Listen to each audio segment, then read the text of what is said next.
And we're back in the LCS studio where G2 Esports are up 1-0 against Splyce, and they're going to look to end the series with a win in Game 2.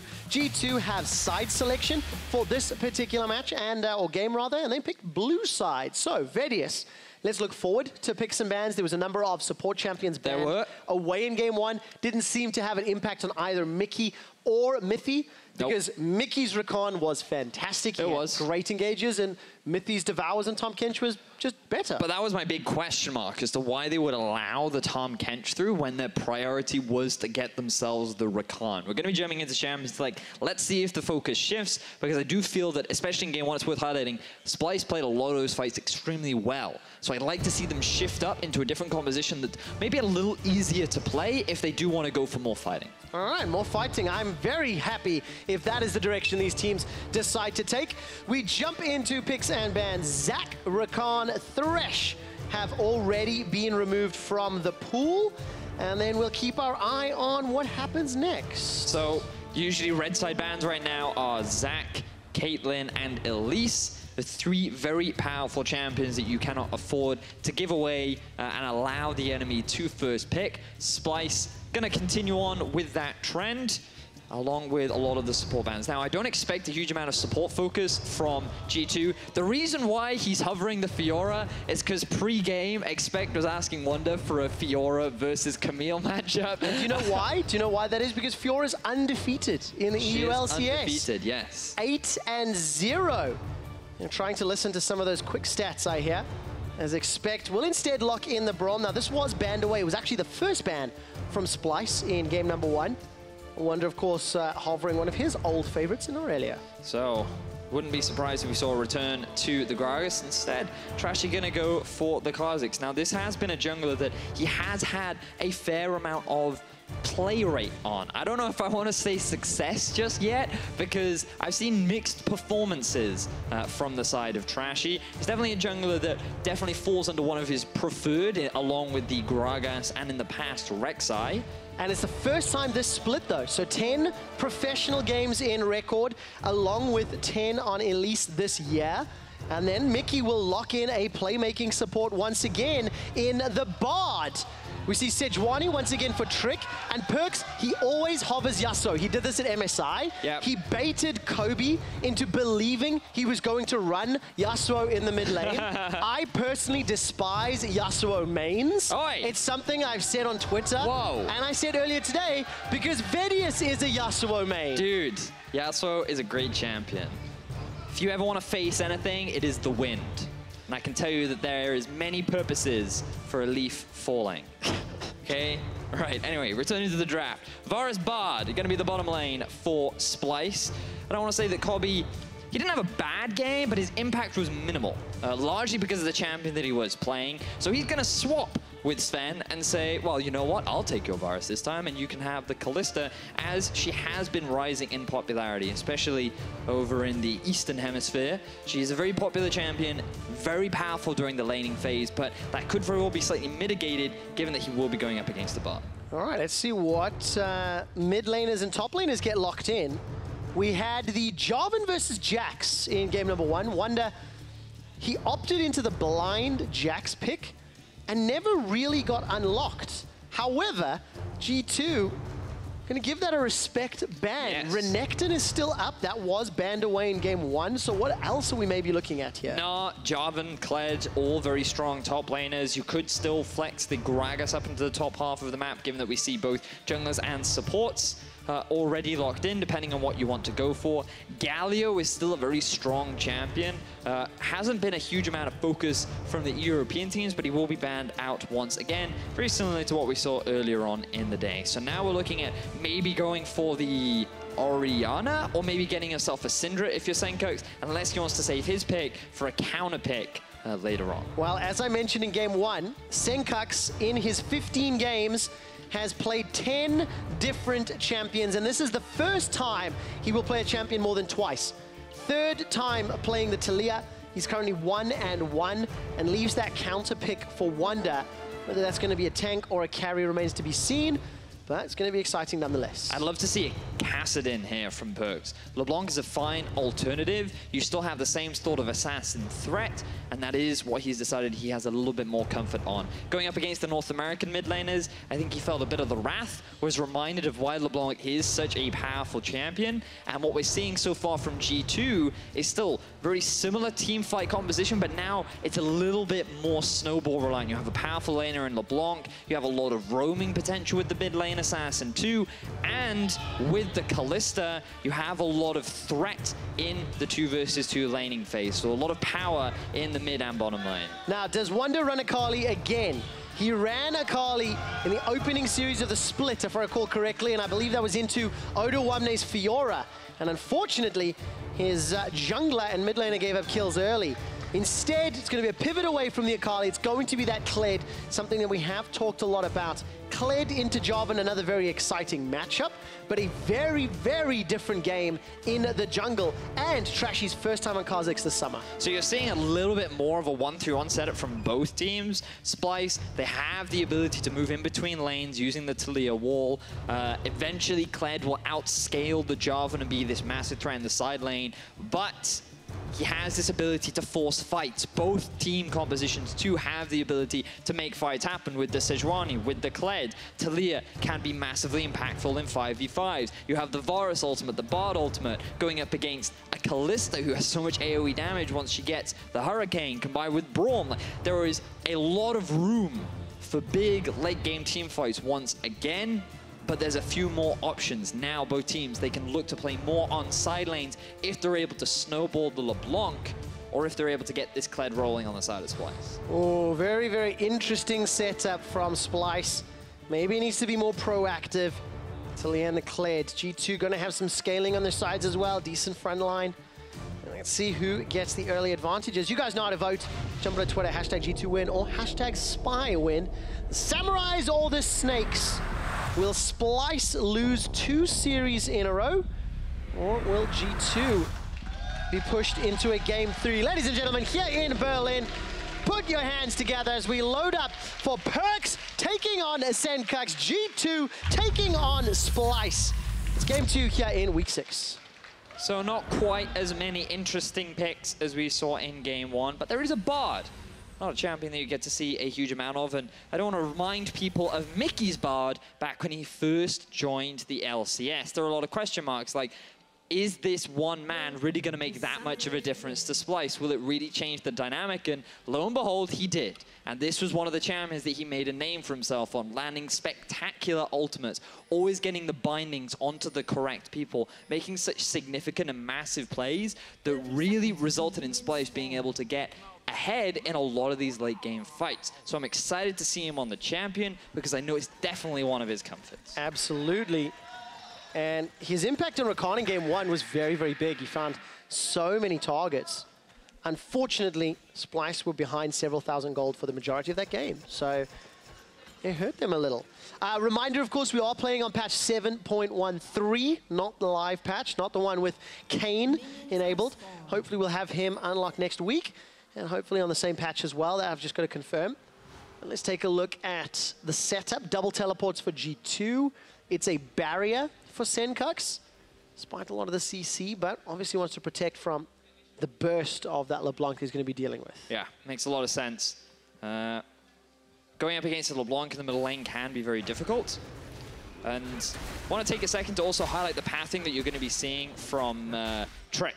Because something that Ambition did over in the LCK was that he would just start on both of his 2 buffs. So it would either be blue to red or red to blue. And basically that means that you cannot be invaded upon. It's something you always have to be mindful of as Sejuani, because while she's fairly healthy during the early game because of her passive, she isn't actually that strong at trading. Root does land, level 2 gank mid. All right, Arctic Assault forces the flash already. Sencux flash and barrier popped at 2 minutes. That's huge. That's massive for Perkz. He's still only level 1, but because both summoners were burnt from Sencux, once he hits that level 3 mark specifically, he's going to have a huge amount of kill threat, and I'd love to see Trick return to the lane. All right, let's see. Let's see if Trick can. Perkz has got the building blocks of a lane kingdom being set up. All right, second game in a row. Cosmic Binding, that tags Zven. And he gets hit by a couple of autos from Kobbe. But yeah, second game in a row that Kobbe and Mikyx have been playing on the front foot, have been playing very forward, been trading with Zven and Mithy. Again, Cosmic Binding. Mikyx's just finding his target through those minions consistently, just resulting in a little bit of advantage. Yeah, and I want to highlight again Kobbe, because I think that as an individual, sure, he didn't have the best game one, but he has been one of the best performing AD carries this split. He has the highest K plus 8 at 15 for all AD carries. He has the highest kill participation at 15 for all AD carries. And he has the second highest CSD. This guy is not only active during the early game, but he's also consistently dominating his lane opponent, even when that opponent is Zven. Well, tell me about what happened in game one then. 0 for 3. Okay. Damage percentage was very low. He had 1 isolated death. He's only had 3 on the split. So tends to be with his team, tends to be in the right place. But yeah, I mean, you said he had Kalista. That really it, just the pick and the way the game played out? It's also, you're against 2 massive tanks, and while you're fairly mobile on a Kalista, it's really difficult to just shred through the tanks, and so you often just get zoned out of a lot of the fights. So later on into the game, it just became difficult to really play it. Now there are a lot more squishy targets available for Zven. You'll see him have a much easier time compared to what Kobbe did in game one. But the main emphasis that I want to highlight was that Kobbe is a very good laner, and when you paired it with Mikyx, it leaves room for a lot of playmaking potential down in the 2v2. Well, a lot of trading in the top lane. Wunder completes his teleport, connects the bear trap on a rope, at least the first one, and Mithy steps over both caretaker shrines. Although saying that, Kobbe and Mikyx still very healthy. They've got biscuits and potions left to play with. Kind of a non-interactive lane at the moment, actually. 28 CS to 34. Kobbe and Mikyx, despite those early cosmic bindings, it has not equated into a huge lead. That wave is pushing towards Zven. So he will claw back that 7 CS deficit in the not too distant future. 1 minion wave. And Splyce going to be pretty happy with how this game has started. Let's see what happens. I can hear the players yelling as Trashy and Sencux are setting up for Expect. There's a ward in the river. G2 are aware. And Trashy and Sencux need to back away.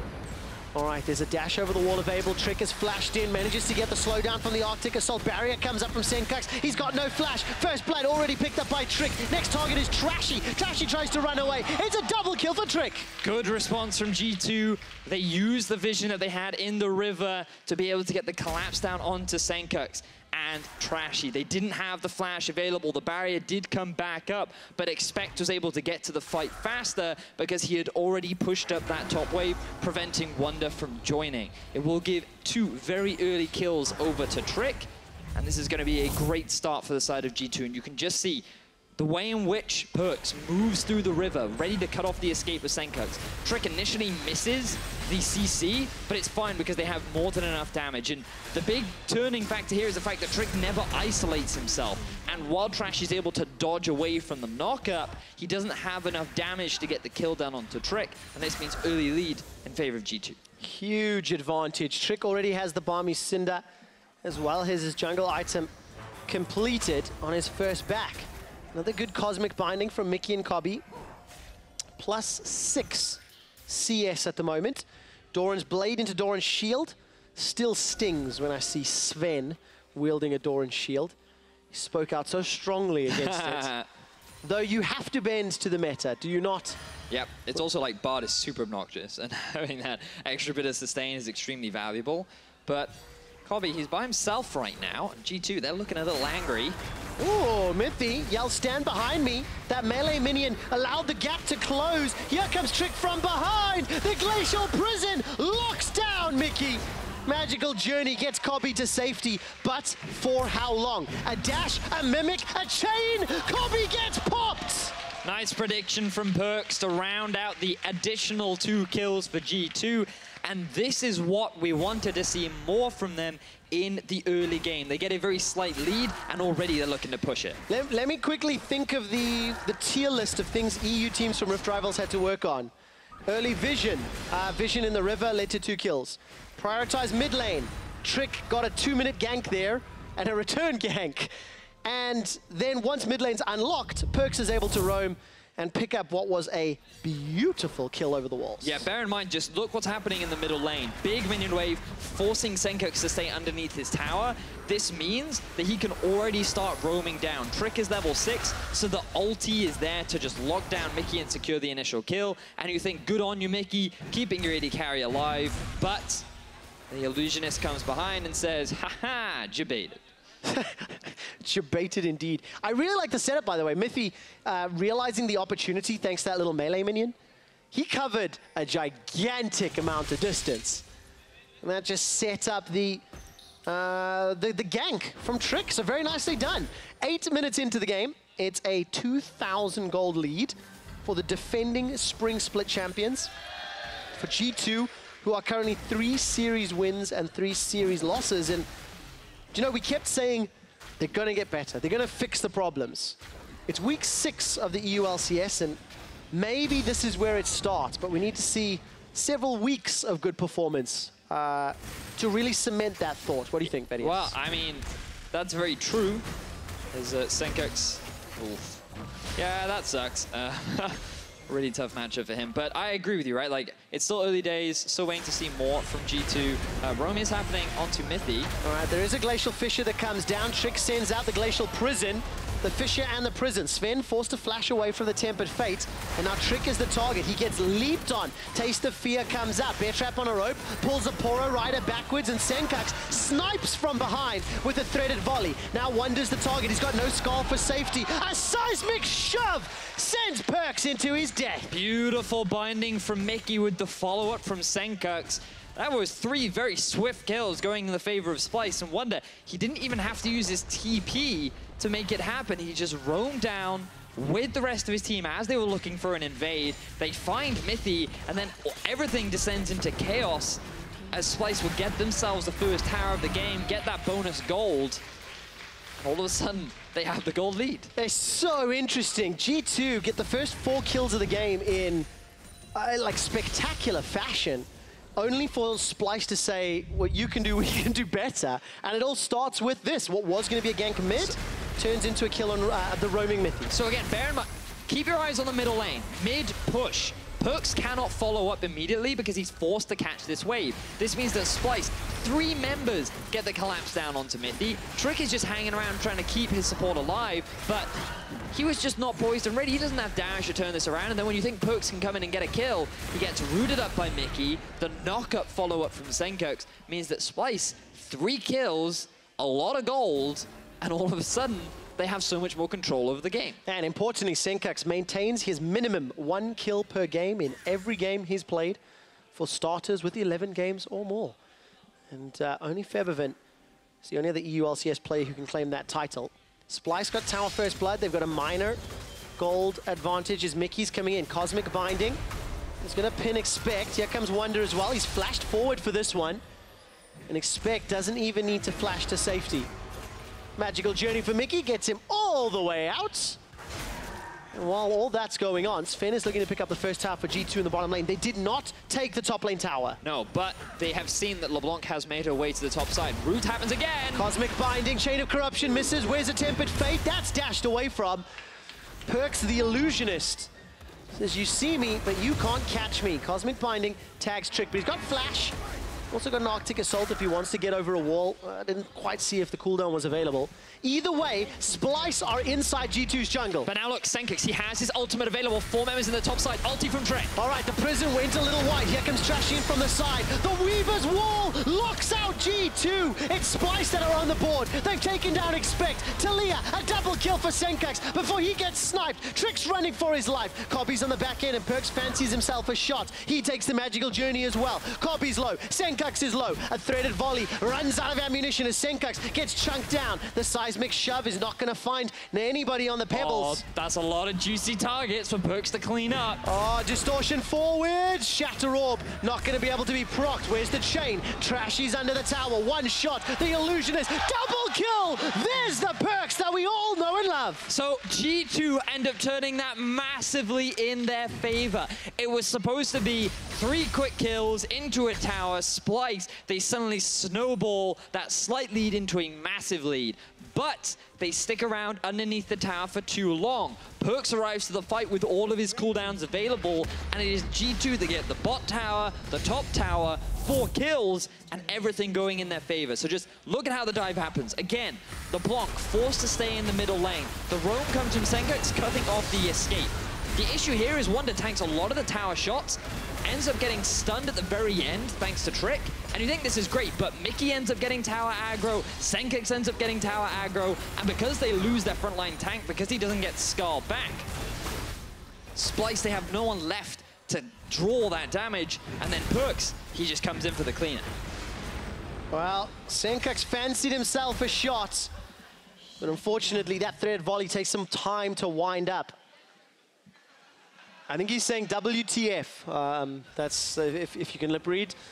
Unfortunately for Sencux, not going to be able to bounce back. He's 4-2-1. Still hasn't finished his first big item. Perkz, on the other hand, Hextech Gunblade already.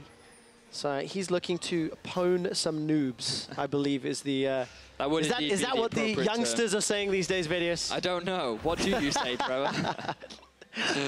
Well, 6-0. That's the record for G2 in game 2s. Actually, before today, they had lost 4 out of their 6 series game 1 games. Not a team that traditionally starts series. What are you trying to say, Trevor? Well. What are you trying to say? Trying to say G2 kind of suck I in their knew you first game. suck. I knew you. And it's something they themselves have said many times. Yeah. But what they do not suck at right now is control wards. Vedius, look at that inventory. No disappointed dad Deficio today. Juicy vision, juicy, juicy. The reason why you carry 2 is so that if they clear out the first one, you have another. Always valuable to have, but you can also use it to reposition, so you might set up a defensive one. Initially, you can see one there for G2 in their own blue buff, but now there's another one available and ready if they want to try and move that vision upwards. Now, Perkz. Oh! Now you see him, now you don't. I believe that was a noob being pwned. Oh, yeah. Just a great combination. Perkz, look, he's finding his groove, right? We're 15 minutes in. He's K+A at 15. Groove? No, he rolled his face on the keyboard and Kobbe disappeared, and now I think someone else is about to disappear too. Where's the prison? That's gonna lock Mikyx in place. He won't even get the Tempered Fate out. What? Magical Journey! But Expect is waiting! Oh, a little bit of love as Expect gives him a love tap. Trashy's able to escape, and here comes Wunder with the help of Scarl. A little bit of a charge. But there's no real support anywhere else. Splyce, they lose another. They're 5K down. 10 kills to 5, and Perkz, he's waiting to find someone. But I feel like Splyce, they're not going to take the bait. They're not going to fall for the same trap. And you have to wonder what Splyce are doing. Because you look at the river and you can see there is a lot of vision available for Splyce. They should have seen Trick coming over towards the middle lane.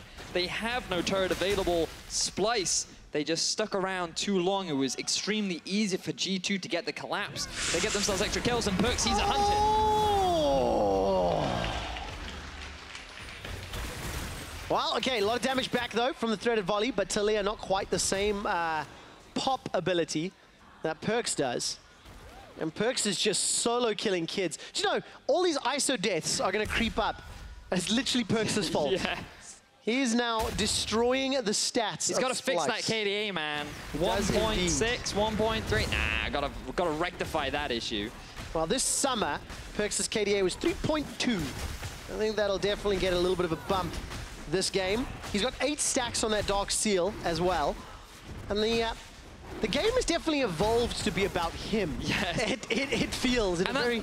That's great, right? Like when you're playing LeBlanc, when you play with a jungler that's not quite invested in early game playmaking, it was great to see Trick make a level 2 play as Sencux was trying to get an early push, because that started the snowballing Perkz. Things were looking great for him in the early game, and we talked about win conditions, and the big thing for G2 is get these laners ahead, get Perkz and Zven in particular advantages in their respective matchups. Perkz did a fine job, Zven has done a fine job, and now they can start grouping, and that 5v5 teamfight is going to be that much stronger than Splyce. And when we started this series, we said we wanted to look at Trashy and Sencux's ability in the game. Trashy's Gragas never really got going in game 1. Sencux, while his Corki did a lot of damage, no doubt, it wasn't able to carry, and his Taliyah is now being somewhat outshone by Perkz' LeBlanc. I mean, look, Sencux still 4-2-1, 100% kill participation. He's trying to help his team, but Perkz is just killing them before Sencux can do anything, really. All right, another setup. Mithy's the only man that gets tagged. There's a charge that's been thrown down by Wunder. He's going to roll into the fight. Fate's Call comes out for a second, and Mithy is going to look for another target. Trashy is stunned, forced to run away. This Kha'zix definitely not having a good day. Cosmic Binding comes out and buys a few extra seconds of time, but now Mikyx and Kobbe are split up. Cataclysm goes up, walls go down. Mikyx takes a magical journey, but you can't escape a distortion. And Perkz is dominating. 7-1-2. Wunder's trying to get Skull to safety. There's a flash available to him. He jumps into the pit. Here comes Perkz looking for Sencux. Shatter Orb may be needed. One more shot. Manages to get the kill. I think it was the Q at the end of the day as well. Wunder's able to escape, waiting for Skull. There goes the Mimic. Kobbe. Will he die as well? Chains lock him down. 2 chains come out. Kobbe forced to flash and heal to safety, and Mithy and Perkz happily take another tower. An absolute destruction coming out from the side of G2, utilizing this early snowball to consistently win these fights. Splyce, they just tried to force something. They realized that they're falling behind. They need to make a play happen. Let's try and catch some G2 members out in the middle lane. But expect he's poised and ready for the TP. LeBlanc comes in from the side. Taliyah's not even in this fight. And you can see the desperation coming out from Splyce as they just collapse around the rest of G2. With the massive gold advantage, it is extremely easy for them to clean up the straggling members that eventually split up and can do nothing against the powerhouse. Oh, the split up team members, that's exactly what Perkz wants. He wants to run you down one by one. Yep. And use this Morella, Nomicon, and Gunblade. We come out of the replay straight into another fight. Jousting is thrown down by Wunder, and the Cosmic Binding allows Mikyx to pick up his first kill of the game. Sencux maintains 100% kill participation, but we're not done yet. Splyce now trying to take down the tower. Mikyx is going to use the magical journey, try get to safety. Gets backwards, Cosmic Binding buys some time, but the tower shots take him down. Perkz is now legendary, 9-1-2. Trashy forced to use that Void Assault just to buy some time. Kobbe's the target, gets crunched by the Cataclysm. Expect is now on a killing spree, and this is just getting disgusting. A double kill for Expect as Mithy gets his first of the game. 18 kills to 6. And G2 are ruffle stomping Splyce. Oh, Splyce, you find a great pick onto Zven, but then G2 find a pick onto your whole team. Perkz, he ends up killing Mikyx at the very start of the fight. With a 4v4 scenario with a flanking Expect, it's extremely easy for G2 to just dive onto the backline and slowly chase the remaining Splyce members down. Very clean use of the advantages that they had gained. And you can just see here, like, this is a great wall. Zven, a little bit out of position, doesn't have the proper support from the rest of his team. But then this is really where things start to go awry for Splyce. LeBlanc is roaming down, Sejuani is roaming down. They're trying to siege onto this tower, but the LeBlanc pick power is just too strong. As we come out of this one, Perkz, by the way, picks up that kill. It ended up being a solo kill. Quick stat moment. Perkz is now on 5 solo kills this game. And the record before this was Odoamne with 4 solo kills in a game.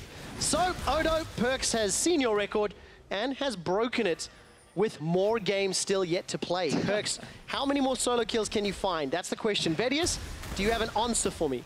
I'm going to say you'll find 1 more solo kill. 1 more. Okay. All right. So he's on 5 at the moment. We'll end the game with 6. I think he'll find 2. Oh, ambitious. I think so. Well, to be fair, he did say before Rift Rivals, we will not drop a game. And so far, he's on track. Hey, he's won the fullest, the only completed game he's played. Yes. And on track to win the second. So, Perkz confirmed not a liar yet. There is many, many games. Oh, there are. Summer. And Twitter will not forget that quote. And we will find out soon enough. Splyce.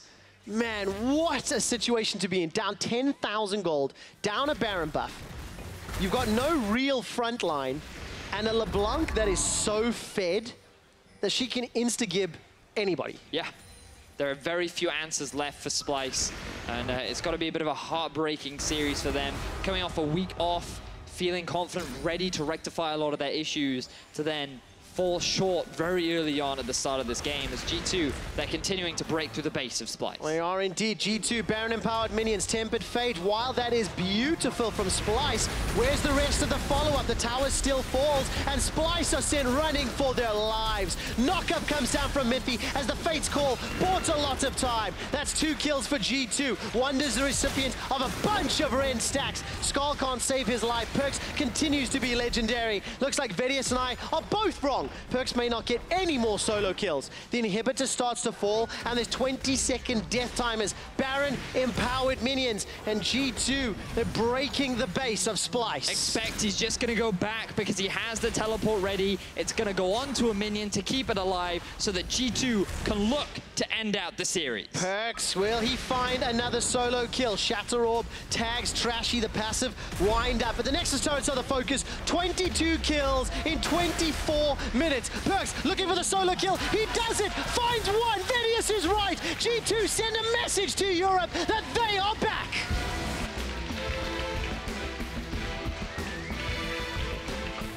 A much more convincing game from G2.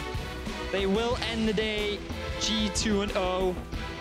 Definitely the sort of performance that you want following a disappointment at Rift Rivals. And it was a very proactive early game. Something that we really wanted to see from the squad. Something that we were hoping European teams would do more of. And while for sure, Trashy, Sencux, they didn't quite have the level of synergy that they wanted. They couldn't quite get any early leads. Overall, individual performances were still solid, just wasn't enough against G2. Game 1, slow and steady for G2 Esports. Took a long time, a lot of scaling. You can see it was close. Yeah, you can see Perkz, hugs all around.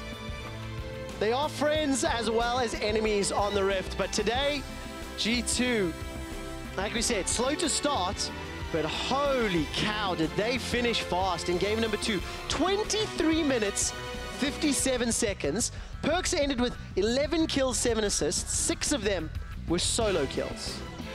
I mean, you don't get a more dominant LeBlanc performance than that. Yeah, and it's exactly how you want to be playing LeBlanc. Strong early lead, moving around the map, trying to bring that gold to the other lanes. And he was just finding pick after pick after pick, turning what could have been a really good tower dive from Splyce into a very good turnaround from G2. That's where things really fell apart in Splyce. They just ran out of answers. So the impact on the standings now, with Splyce losing that game, they're now 4 series wins, 3 series losses, so very, very clearly in 3rd place. Urwell and H2K both with more wins than them, above them. On the other side, in the other group, Misfits are 4 series wins, 2 losses. Now G2, 4 series wins, 3 losses. So that second, third bout with Misfits involved becomes so juicy, becomes so interesting, especially because Misfits are playing next. And what we saw today was that G2 developed at least a bit, right? Like we see that Trick has found another comfort jungler in the form of Sejuani. Expect is certainly having good performances on Jarvan.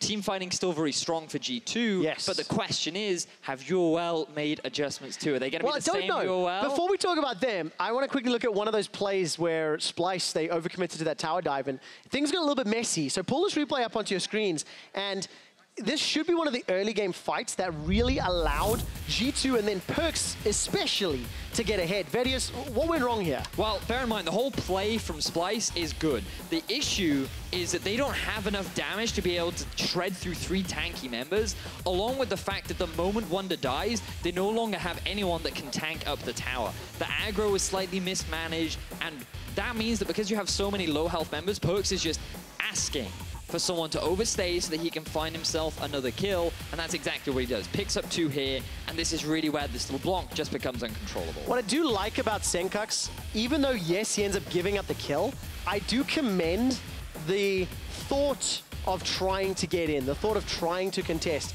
Slightly poorly executed there, but... What is this champion? Yeah, what is this? Why is he allowed to play this?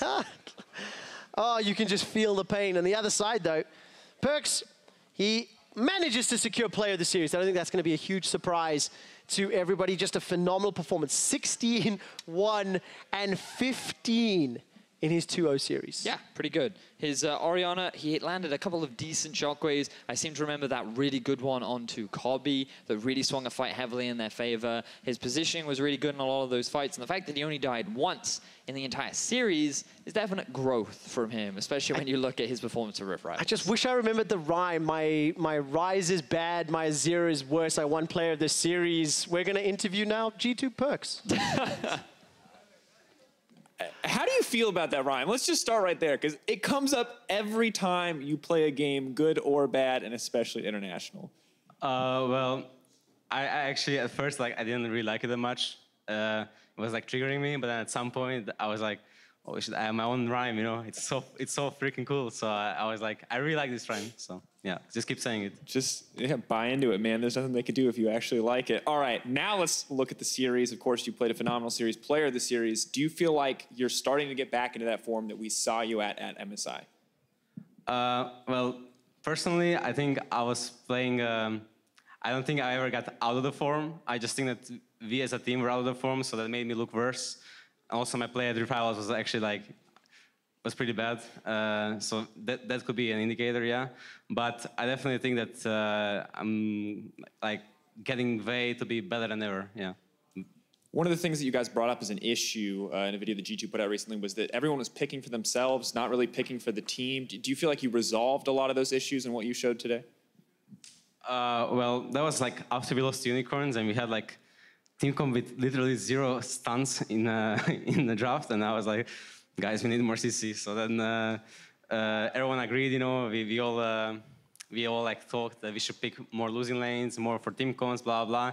And now every game we just pick for draft, even if you have a losing matchup or not the best matchup, Dan picks Jarvan, even if it's not good versus Sjokz, or he just picks for team comp, and everyone does the same. So I think it definitely shows in our play that it's a lot easier to execute also, and yeah, we've overcome our problems to reach this point again.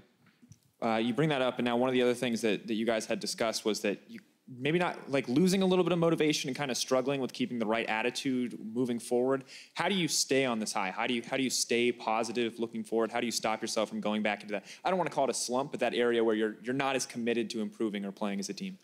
Well, it's really hard since I don't know how to answer everything because I've been a pro player only for 1 year, and I think after spring split and MSI, it's so much stress, and I had barely a couple of days break, and also I got pretty ill before the summer split, and then everyone else had the same, and we all thought we were gonna be really insane after MSI, but the pet change and everything, so we just played worse, and motivation was dropping because of our scrims also. We were not having fun in scrims. There was a lot of not bad attitude, but just bad mood, you know. And we had a team talk after Rivals and during Rivals, and this last week of scrims was most fun than ever. We're all having so much fun, and we are improving so much too. So it's a good feeling to grind again. Yeah.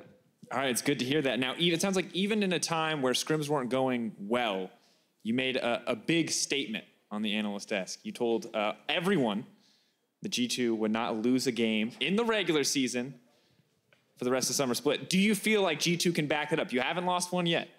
Well, after Rift Rivals, that is. After Rift Rivals, yeah. Well, that is my goal right now because I did say it. So I'm gonna try my hardest to keep the goal alive. I had special motivation for today. Trashy was saying that we are not even top 4 in Europe, and their owner was saying you can't call us Kings of Europe if you are 6th or something in the ladder. So I was really motivated to show up today. All right, last question. Are G2 still the Kings of Europe? Definitely, yes. All right, Perkz, congrats again. Player of the series, thank you so much for taking the time to talk to me. When we get back from the break, it'll be Unicorns of Love going toe-to-toe with Misfits. You're not going to want to miss it.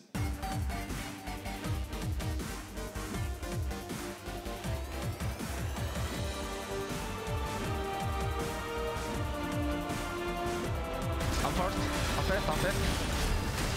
Can he go? Yeah. Auto, please, auto.